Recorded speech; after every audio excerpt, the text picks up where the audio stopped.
welcome to the Galactic Mind Weather Report. So this is kind of technically the Mid-Wavespell weather report, coming a few days late. So today being White Planetary Wizard. It's actually the Galactic Mind signature of John Lennon. Today is also the 10th day in an infamous wavespell known as the Red Serpent Wavespell, which is 13 days dedicated to the evolution of our capacity to survive. You know, this wavespell we're in the middle of right now, its design and function is to really awaken our life force, our kundalini, to awaken our instinctual nature. Because we've become very comfortable in our modern day world. You know, since the Industrial Revolution, we've created this kind of artificial security in our Western world, which can sometimes make us become very placid and very stagnant in a way, thinking that we're happy with our big screen TVs and all these comforts and luxuries. And by the way, there's nothing wrong with big screen TVs and comforts and luxuries. That's fantastic. But they can sometimes become, you know, these distractions from the reality that we live in. And the whole world is not this way. You know, the Western world has these beautiful things available for us, but not even in the Western world do we all have access to this. And so what can sometimes happen is we can become very asleep, and we choose the ignorance to those who are suffering still, to where there's inequality, to where it's, you know, it's not equal and the opportunity just isn't there for others. And so the Red Serpent Wavespell often is challenging and can seem quite intense and hard sometimes because it's essentially waking up, you know, waking us up. It's a kick in the ass to get that kundalini to really become alive. You know, it's like, you know, often people will have their near-death experiences. You know, when someone has a near-death experience, it's such a cliche, but one that is very real. They come back into their lives with a whole new way of seeing things, because when you've been so close to death, you start realizing that life is so precious, that every minute of your life is a precious gift, and it really is. And so when you come back from the edge, if you're one of those people, you know, you hear these stories all the time, they come back with a new value for every moment that they have. Now that wears off a bit over time often, but the Red Serpent is a bit like that. It takes us to the edge and reminds us of the frailty of the human condition, of the value of every moment we have alive together, so that we can make the most of it. So it's actually in service. It's a gift that is bringing. But depending on how much we resist is how much suffering we experience through it. It doesn't have to be suffering. It can be action-packed. It can be full of, you know, these real fast-moving progressions and changes and beautiful things. But often it does entail, these last 10 days that have built up to now, it does entail some catalytic events. You know, if you look around the planet, there's been horrific things happening. The sun, Father Sun, has been erupting 7 flares in 7 days through the Red Serpent Wavespell. It's been intense. The whole world is getting a galactic reboot. You know, this electromagnetic through the system that's frying our brains and our behaviors. And I myself was actually intending to record the Mid-Wavespell weather report on Blue Resonant Monkey, well, in the middle of the wavespell. And as I was walking, preparing to do this recording, my son was running ahead. We were in Bali, and he was ahead of me on the path. And I'd begun recording on the phone the Blue Resonant Monkey Wavespell, Blue Resonant Monkey Mid-Wavespell report. And up ahead, my son was attacked by a dog. And it was a stray dog that had just wandered through this normally 100% safe area. The locals had never seen this dog before. But it was all scraggly and sandy, and who knows where it came from. And my little man got attacked. And he got bit on twice, one on each leg, and bit on the arm. And when I got to him, the staff had got his, you know, were scrubbing his wounds, and because they have rabies in Bali. So As you can imagine, I dropped the phone real quick and ran to his side and had the most horrendous, intense experience of my life. And of course, blue resonant monkey.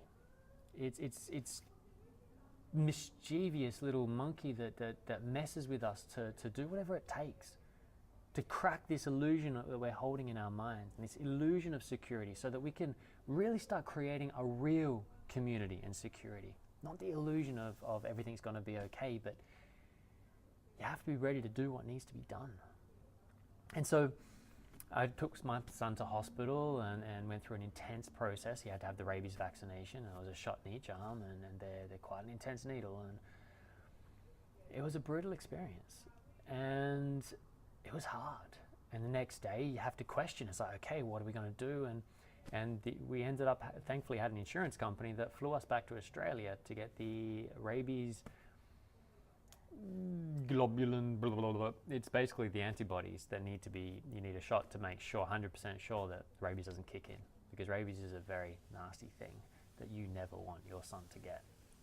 And so they'd run out in Bali, so we had to suddenly book a ticket, and we'd only just got back to Bali on Sunday, and then on Monday night he gets bitten, and then on Wednesday we're on a plane back to Australia. And here I am in Australia right now with my son about to go to hospital tomorrow to get the next part of the deal done. Thankfully he's feeling great, he's all good. We just need to do this to make sure that nothing does come about. Thankfully we're blessed with our modern medicine, that if someone does get bitten by rabies, then we have the treatments to make sure it doesn't. And this has challenged me on so many levels. It's challenged me on so many levels and forced me to walk my talk in so many ways. This red serpent has really fired me up and made me have to reconsider, where are my beliefs and where are my limitations in my own life, and where is my arrogance sitting about what's right and wrong, and how things are and how they should be, and all the rest, and what I'm entitled to. And what I've found is that there's good people everywhere. The people we've had to work with in the insurance companies, who I used to hate, and I don't even like saying that word, but I did. Many years ago, I detested insurance companies because I saw how they preyed on people and the rest. But it's not, it's in the end, we have a broken economic system. We have a broken political system. And when you create an unhealthy, chaotic environment, it gives birth to these kinds of behaviors. But what I found was, when I was in need and my son was in need, all I found were beautiful people at every stop of the way. People that really genuinely cared and wanted to help. And it really inspired me to want to just step up the game and really do more in my life to bridge the gap between all these worlds, from the old and the new, from the alternative medicine to the mainstream, pathological medicines. There's a place for all of them. We all need to start listening to each other. We all need to actually communicate with compassion from our hearts. And that doesn't mean having nice love and light conversations. It means we need to be able to speak our hearts and our minds to each other. And this red serpent is kicking that fire. And it's inspiring us to be able to say, look, I'm scared, I don't trust you, and I'm nervous. That's me, that's my insecurity. And I want to be able to say that, because I want you to be able to have an opportunity to share how you feel, so that we can try and find out how we can meet in the middle and make peace. Because I don't want to fight anymore. I don't want to fight with the medical system. You know what? I want to find a way that we can create trust, so that we can trust the medical system, so that we can trust these mainstream things. We can trust media. I want to find ways of self-organizing kind of fractal solutions that can bridge these gaps, so that we don't need to be suspicious of each other anymore. But that's going to require some pretty hard conversations. And it's going to require all of us being prepared to admit that we're wrong sometimes, and to admit that we don't know everything. All of us have a piece of the puzzle. Every single one of you have a piece of the puzzle. But don't mistake that piece for being the whole puzzle. I've made that mistake many times in my life. When I think that, oh my God, I've finally put all the pieces together and I've worked it out and I've got the puzzle. The arrogance of that. And then I've realized that, holy shit, I've only finished a piece of my puzzle. And I've still got more parts to go to create my puzzle. And then my puzzle is only just a fractal piece of this huge trillion-piece puzzle that each of us have to bring our bits if we're ever going to complete the vision. All of us have a piece. And if we're going to create this puzzle, if we're going to put it together, and we're going to actually have a time where we can have peace, compassion, and love on planet Earth, then we have to be ready to face our own fears. And instead of projecting our fear outwards onto each other, we need to follow them inside. We need to find the root of those fears inside each of us. And we need to resolve them there. And then we'll be ready to step into the wild and meet each other out there in the wild and truly, truly live together, to work together. And it's going to be a lot of hard work. So we need the help. We need each other. We need everyone.